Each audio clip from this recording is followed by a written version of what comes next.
Okay, so we have a video on the life of William Tyndale, and he is one who really set the stage for English Bible translation that's going to lead up to the King James Version. Before we do that, I wanted to first share a little bit more of the reading assignment, which how many people don't, I'm not going to make you confess. Did you read it? Okay. It's good if you read it, by the way. It's dealing with the Puritan influence that we talked about the last time. This paper are these slides that I'm about to show you. Okay, so this is about factions in the Anglican Church during the English Reformation. What you want to get out of this about the English Reformation is Puritans separated. This is what this whole thing here in the slides is that the Puritans separated. And they came over into America, which fed into the American Revolution. The mentality that said no church state, the church should be separate from the state. That was the big deal. And that separation of church and state, even in England,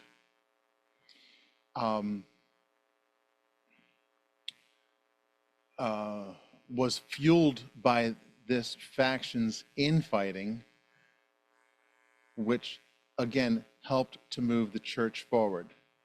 One of the things that we said the last time was that Martin Luther and Calvin, they were dealing with a worldwide empire of the church, and so they were fighting against the church. Here, in the Anglican Reformation, they were fighting within the church. So Luther and others tried to work on the worldwide church and to try to deal with that and to get that to stop. The Anglicans, they weren't trying to get the church to stop. They were just trying to get things purified in them. And you had the different factions, and that's what this slide presentation is how those factions interacted with each other in the hope of having a good English church. Okay, so in the slides, you had one faction, the Catholic conservatives. Now, probably the thing to pay attention to the most is this colorful chart on each of these pages, okay, because it shows you which factions were fighting when they were active and when they were influential on each other. You'll notice that the Catholic conservatives, they really were operating at the beginning. You'll see that in the book. If you read through the notes, that's one of the things you want to look for, is that Henry VIII, he wants to separate the Church of England from Catholicism. He wants to be at the head of everything. And the Catholics were saying, hey, no, that's not right. But they were only operating for really a short time. Now, because of the threat of Catholicism trying to take over the Anglican Church, because of that threat all through this English Reformation time, that'll be something that the Puritans and the Separatists and others and the Arminians, they were sort of all united against, no, don't bring in Catholicism. And when there was a threat of Catholicism, kings got deposed. Okay, so then that was the Catholic conservatives. Then comes the magisterial reformers. And when you think about the Catholic Church today, they'll talk about the magisterium of the church, and that's how things are decided, meaning that it is a kingly role that the church has. Well, so the magisterial reformers, these were the Anglicans. They were trying to set up the Anglican Church, and they were always fighting to empower their priests and things like that against the reformers.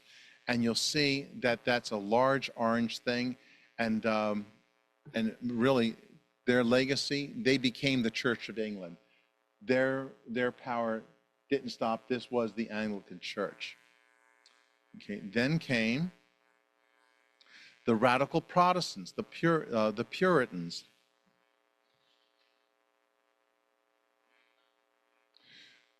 What's interesting in here is, if you look down on your handout about why it mattered, okay, over 2,000 Puritan ministers were ejected from their churches in the Great Ejection. The Puritans always had this as a problem where they were not being accepted. That's why they came to New England as the Pilgrims. They were realizing that there was no hope for the Anglican Church, and they would leave it entirely, and they would create congregational churches or Presbyterian churches or something like that. But it's out of these radical Protestants, Puritans, who were trying to really reform the liturgy of the Anglican Church. They were trying to make it more Calvinistic. They were trying to really set things up for that. They ended up coming to America and essentially trying to create a theocracy over here in America. Okay. And this was manifested especially in the separatists. This would lead to the Pilgrims and the early Baptists. Pilgrims were essentially Puritans. Pilgrims and Baptists started migrating out of England. They would go over to, the Baptists would go over to Holland, and from there over to America and things like that. So their influence declined. There were certain acts that were established by England that would try to suppress these groups, and they would lose their power to influence anything. So they just ended up leaving. And then finally, there was the Arminian influence. There were those who were reacting to the Puritans creating the, hang on.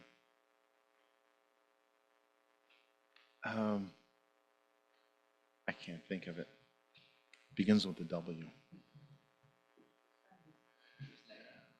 No, it's the Confession of Faith at the Presbyterians, Westminster. I want to say Westmoreland.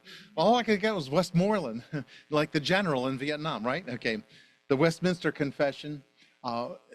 So the Westminster Confession, they were only inviting Calvinists to that, and that was used to establish that in an effort to purify the Church of England. Arminians were not welcome, but they had one of the archbishops of Canterbury who was influential in trying to get their influence into the church, but they fell out of disfavor as well. And certain of the acts that were created was to stop their influence. So out of this, again, these are people working within the church to purify it instead of on the outside to purify it. And in the course of doing that, they ended up separating. That's what's going to lead to America. Any real quick questions concerning that? If you do, I got microphones here. Okay.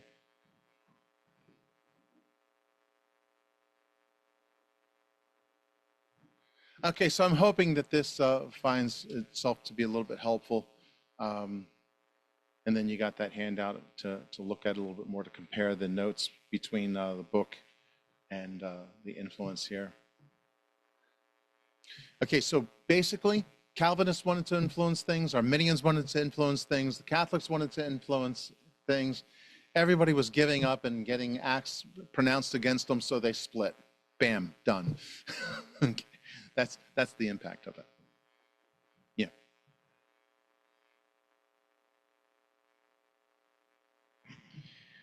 I don't know, you might have mentioned this earlier, but I think that the Puritans first went to Holland. And from what I understand, as they were raising up their next generation of families, they felt like the English because Holland was was much more relaxed in its religious freedom, But also the moral freedom, I think, too. probably. Yeah.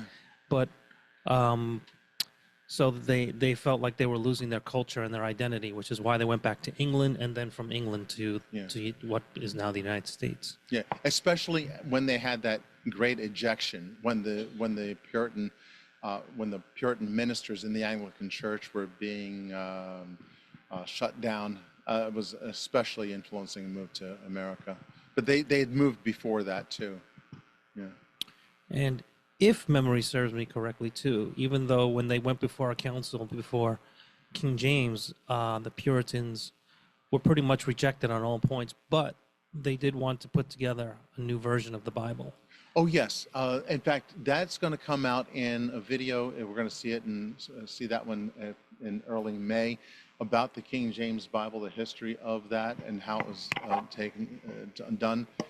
James was in trying to reconcile these groups in order to create the King James version. Um, it was a good thing because they had to work harder to present their views. They couldn't just take an easy pass and say, well, you know, in my Calvinistic faith, this is what I say. No, no, no. Now they were challenged. So all those factions were working towards creating the King James version also. Okay, we're going to have Brother Kirk DeVitro in May. He's going to come by way of Zoom, and he's one of the greater experts on King James Version, and we'll get a chance to interview him and get some of his extra insights on that as well. So that'll be coming up too. Now, in the course of that, let me shut this down and say that we're going to be looking at William Tyndale. He was a very key figure in giving us our English Bible. Much of what he translated, his translation found its way into the King James Version. So it was great. They greatly utilized him. So this is a kind of a thing. You got all these factions going back and forth. In the meantime, over with William Tyndale, here is a small battle that will be pivotal and influential.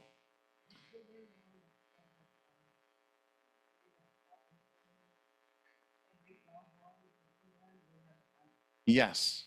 Yes, he said, will not stop until every plowboy in England has a Bible. Something along those lines. Yes.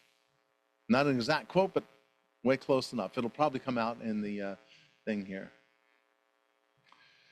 Okay, I'm going to shut down my video.